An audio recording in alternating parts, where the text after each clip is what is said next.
Good day friends, I am Professor Vipin Kumar Agarwal discussing with you the securities market in India.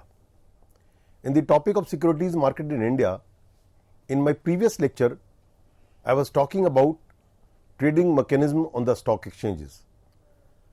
So there is a processor, if you divide the total process of trading mechanism, broadly speaking I can divide these. There are 7 different steps involved in the trading mechanism on the stock exchange.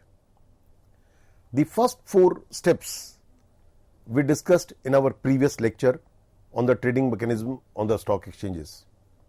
So let me recapitulate very quickly about the 4 steps which we discussed in my previous lecture.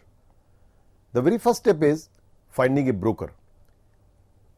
If you want to trade on the stock exchange, because stock exchange do not deal directly with the individuals or with the institutions, it deals through its recognized members, and these members are called brokers. So first of all, if you want to trade on the stock exchange, you have to find a broker or a sub broker who is registered with the Securities Exchange Board of India regulator and who is a member of a stock exchange.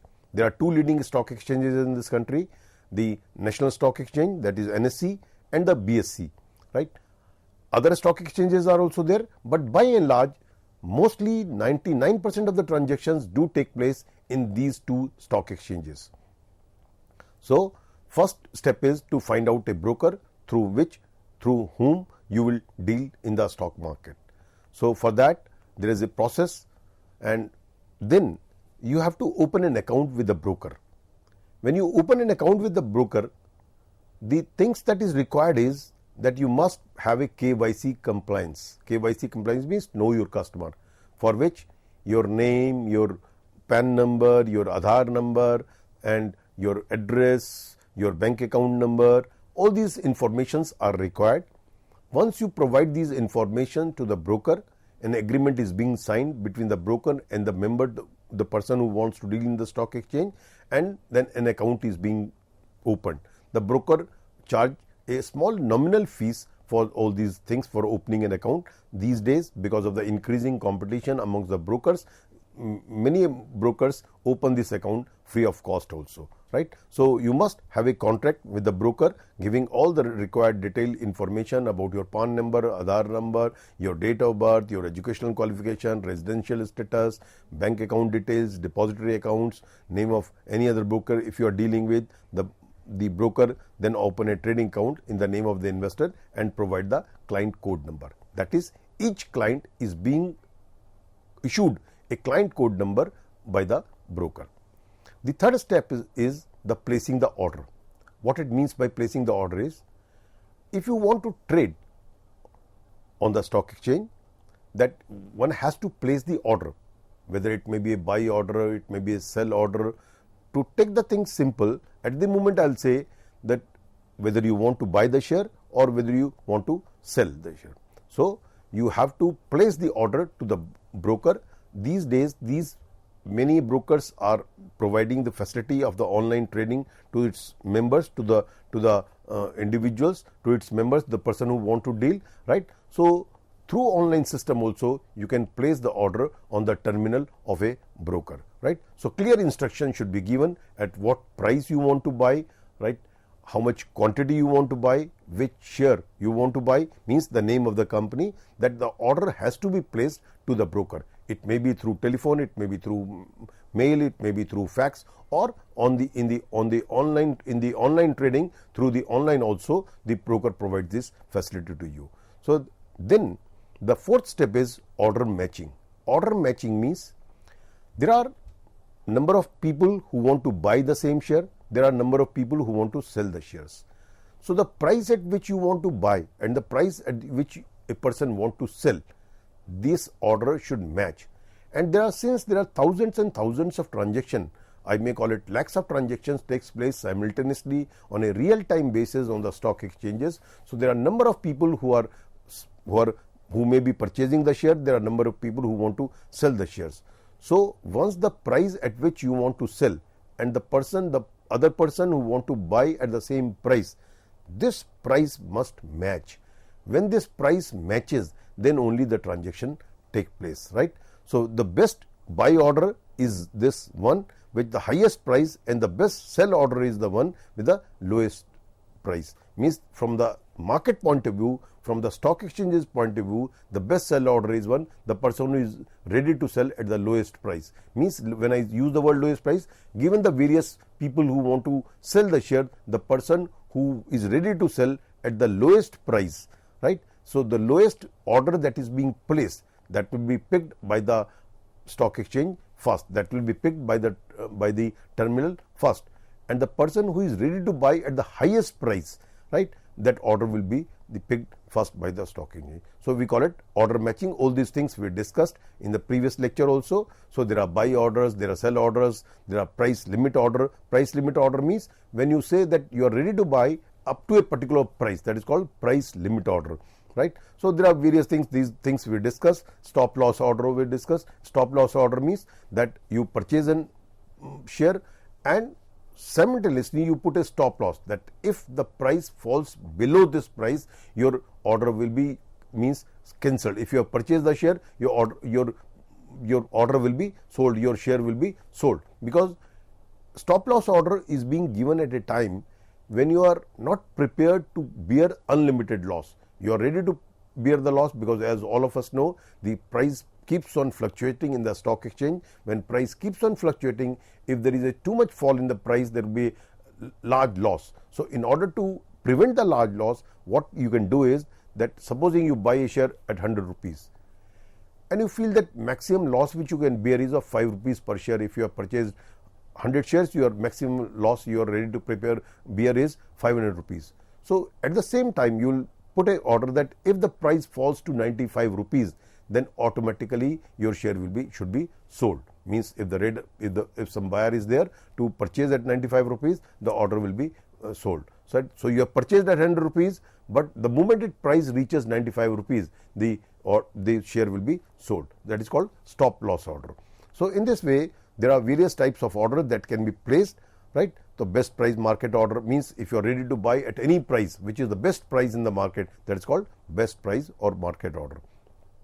Day order means when you place an order, the order is implementable within the same day. That is called the day order. Good till day order means that you place an order up till a particular time. Like say, if you place the order for 5 days, so Monday you are placing, you are saying this order will continue up to Friday, 5 days, right? So till that order is being executed, till the transaction takes place, that order stands valid up to a particular time period. That is called good till day order. Immediate or cancel order. The moment you place the order, if somebody is ready to buy or ready to sell at the same price, that order will be executed, otherwise it will be cancelled, right? So these are the various types of, I am not repeating, these things we discussed in my previous example also. So there are the different types of orders which you can place. So after placing the order, the next step is that you execute the order. What does executing of the order means? Once the order is placed, now it is the role of the broker. When I use the word broker, means it is the stock exchanges which execute the order. So order placed by the clients are executed by the brokers on behalf of the investors or client, because it is the brokers and the sub-brokers who are dealing with the stock exchanges directly, right, on behalf of the clients. So their job is to execute the orders. So in the automated system which we are following these days, so in the automated system, trading is carried out in an anonymous environment, and the order are matched by the computer system.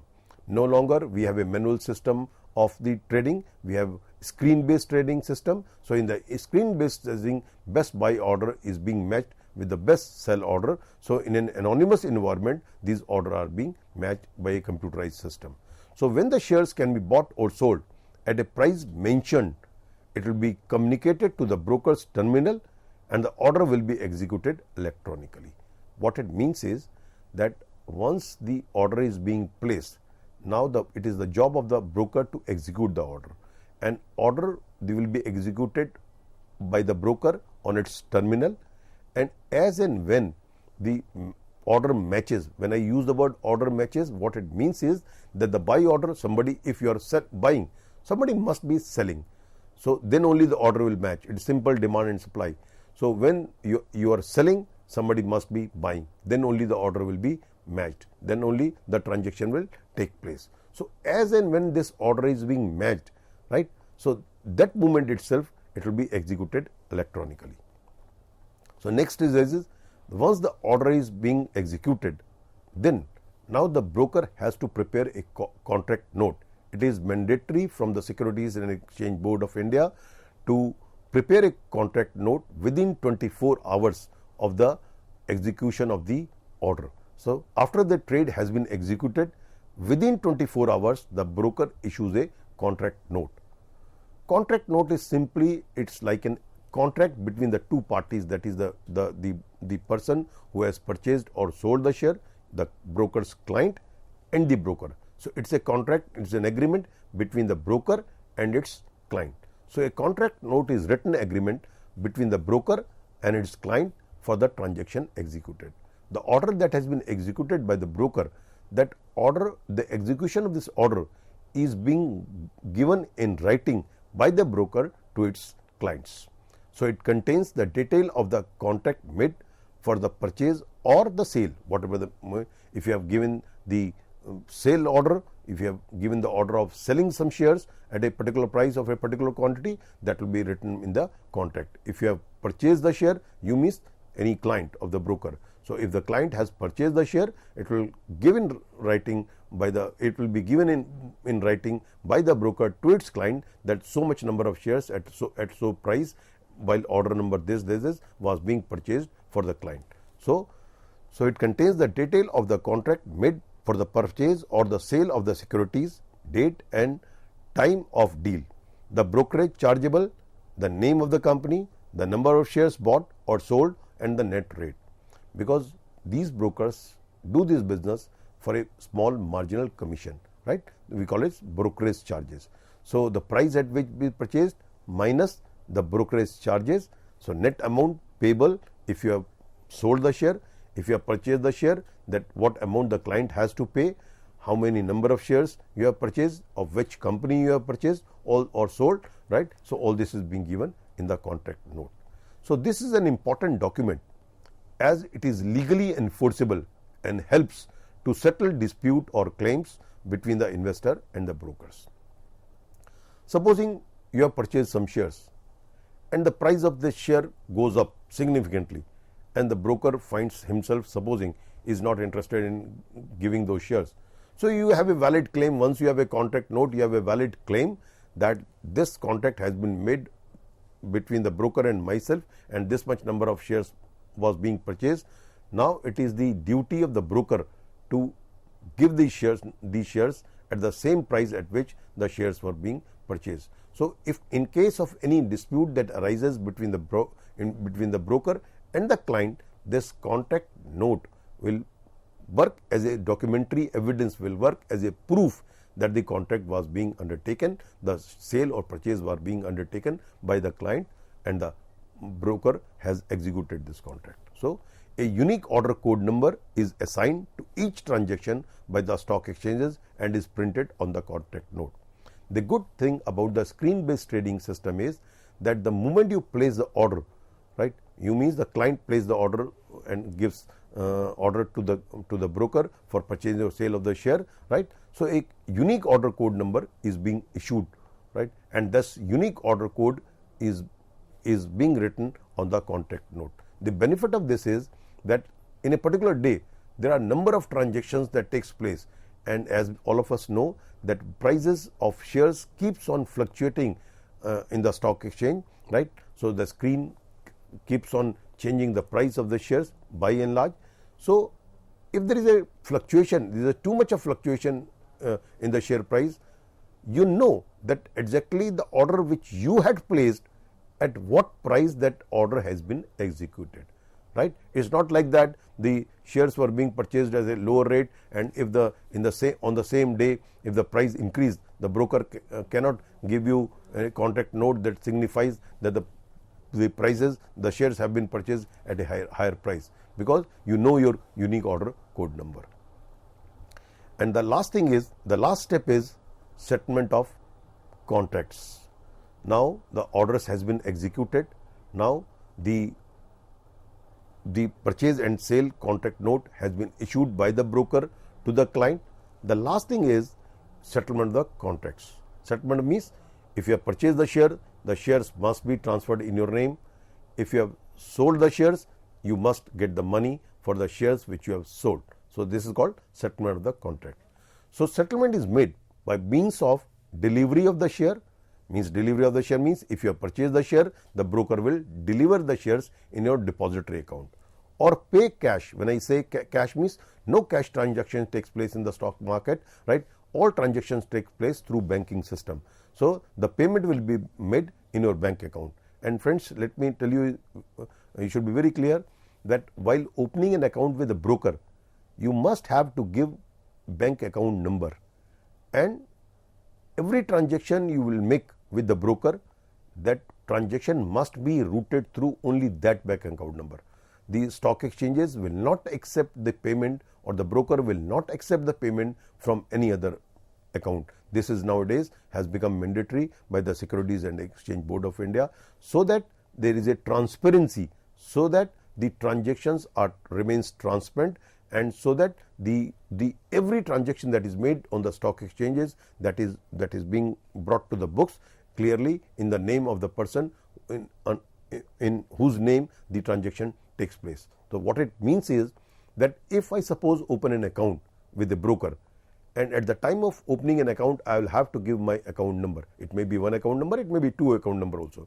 But if I purchase the share, I will have to make the payment of those shares only from that account.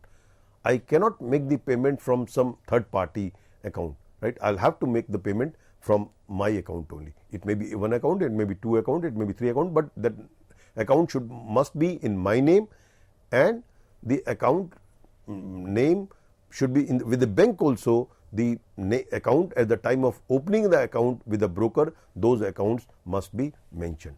Similarly, if you have sold the shares, so the payment that will be made by the broker, it will be made in your account that is there registered with the broker. So you cannot claim the money from the broker in some other account. So you will have to take the money only in your account. So every transaction is routed through your own bank account, right? So if you have to make the payment, you have to make the payment. If you have to receive the money, then the payment will be made by the broker in your account. So National Clearing Limited, formerly known as National Securities Clearing Corporation Limited, is the clearing and settlement agency for all the deals executed on the derivative, future and option segment. As we have been discussing in earlier lectures also, that the clearing is being made by National Clearing Limited on both the stock exchanges, that is BSE and NSE. There is a clearing house which clears, which gives counterparty guarantee that whatever the transactions that takes place through the stock exchanges, it will be settled through the clearing corporations, through the National Clearing Limited. So it is a house which see to it that all the transaction that takes place on the stock exchanges, that is being delivered or that is being executed. So in the future and option, as you know, that there are two types of market, cash market and the derivative market. So derivative market is future and option segment. So all these transactions are being cleared through National Clearing Limited. NSE Clearing acts as legal counterparty to all the deals on the NSE's future and option segment and guaranteed settlement. A clearing member of NSE Clearing has the responsibility of the clearing and settlement of all the deals executed by the trading members on NSE, who clears and settles such deals through them. I have already explained this, that all these transactions are cleared through clearing house. So investor has to deliver the shares sold before the day when the broker shall make the payment or delivery of the share to the exchange. This is called pay in day. So there are two things. One is called pay in day and the other is called pay out day. Friends, as we know by now that there is a T+2 settlement system is being followed by the stock exchanges these days, right? We have a rolling settlement system. For each day of the transaction is being settled within the 2 days. T is the day of the transaction when transaction takes place, and within 2 days, that is excluding the transaction day, within the 2 days the transactions is being executed. So, if today I am purchasing or selling the shares, if today is supposing it is Monday, so then by Wednesday the all settlement will be cleared. That is, if I am purchasing the share on a Monday, then on Tuesday I must deliver the shares, right? If I have sold some shares, so from my depository account the share must be given to the broker on the next very day, and the broker then will take these shares in its pool account and then will deliver those shares on the third day itself, that is T+2 date. And on the third day all transaction, the money will be received. If you have sold the shares, the money will be received on the third day in your account, right? So, broker will receive the payment, and within a short span of time the broker will make the payment in your account. So, it is pay in and pay out. So, cash is paid or securities are delivered on pay in day, which is before the T+2, means transaction day, next day is pay in day. So, before the T+2, the second day, the third day, I would say transaction day, next day, then next day, that is called payout day. So, before the T+2 day, as the deal has to be settled and finalized on the T+2 day. So, on the T+2 day, exchange will deliver the shares or make payment to the other broker. This is called payout day. So, payout day is the next day of the transaction, and next to next day of the transaction is the payout day. So, broker has to make payment to the investors within 24 hours of the payout day, since he has already received the payment from the exchanges. So, friends, these days things have become very fast. Earlier, not very far off, some before this 1990s or 2000, there used to be the payments in 15 days, 20 days, 25 days. These days, within 3 days, you get the payment of the shares which you sell, and if you have purchased the shares, the third day itself you can get the share in your depository account. So, brokers receive the shares bought in his pool account. The broker then gives instructions to his DP for a delivery of the shares to the investor's demat account, right? So, investor has to deliver the shares sold in the pool account of the broker. The broker then gives the instruction to the DP for delivery of the shares to the stock exchanges. So, this is, friends, the trading mechanism which we have been discussing within the previous 2 lectures. So, this is for how the trading in the stock exchange on the stock exchanges takes place. Thank you very much.